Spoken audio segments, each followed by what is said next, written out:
तो ये होता है हमारा कुंडली चार्ट।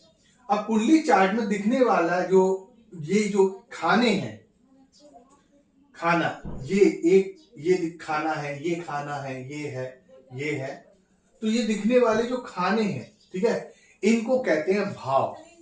ये फर्स्ट भाव है, ठीक है, ये सेकंड भाव है, ये थर्ड है, ये फोर्थ है, फिफ्थ है, सिक्स्थ है, सेवंथ है, एट्थ है, नाइन्थ है, टेंथ है, 11th है, 12th है। हमारे जो भाव होते हैं वो हमेशा फिक्स होते हैं।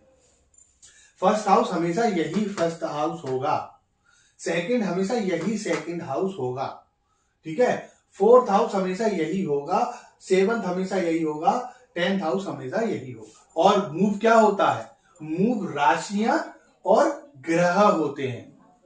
हम एक्चुअल में क्लॉकवाइज डायरेक्शन में मूव हो रहे हैं, बट हमें प्रतीत क्या हो रहा है कि एंटी क्लॉकवाइज डायरेक्शन में सारे जो पिंड हैं, जो तारे हैं, जो ग्रह हैं, वो सब मूव हो रहे हैं एंटी क्लॉकवाइज डायरेक्शन। तो एस्ट्रोलॉजी में हम क्या पढ़ते हैं उसी हिसाब से कि जो राशियां हैं वो एंटी क्लॉकवाइज डायरेक्शन में मूव होती रहती हैं, ठीक है। ये जो पूरा जॉडियक बेल्ट है ये एंटी क्लॉकवाइज डायरेक्शन में मूव होता रहता है।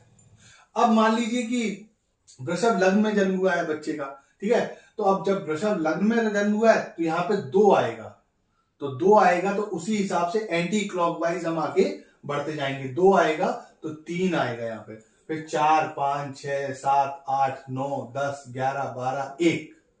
यहाँ पर क्या आएगा? 12वें 12th हाउस में क्या आ गया? मेष राशि आ जाएगी, है ना। तो ऐसे ही यहाँ पर अगर मिथुन लग्न आ गई तो फिर वो मतलब एंटी क्लॉकवाइज हम उसको क्रमानुसार यहाँ पर प्लेस कर देंगे। तो जो ग्रह हैं वो ग्रह हमारे इन हाउसेस में कहीं भी प्लेस हो सकते हैं। हो सकता है एक ही घर में 4-5 ग्रह भी आ सकते हैं, क्योंकि हर ग्रह की अपनी एक स्पीड होती है ना। तो जब हम भी मूव हो रहे हैं और वो तो मूव हो ही रहे हैं, ठीक है, तो उसके हिसाब से जो ग्रह की प्लेसमेंट अलग अलग होती है।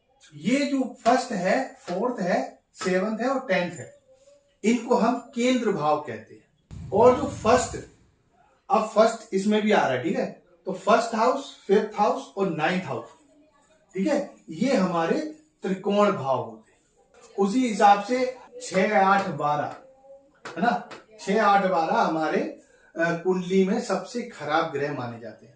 तो आज के लिए इतना ही। धन्यवाद। जय गुरुदेव, जय मां भगवती।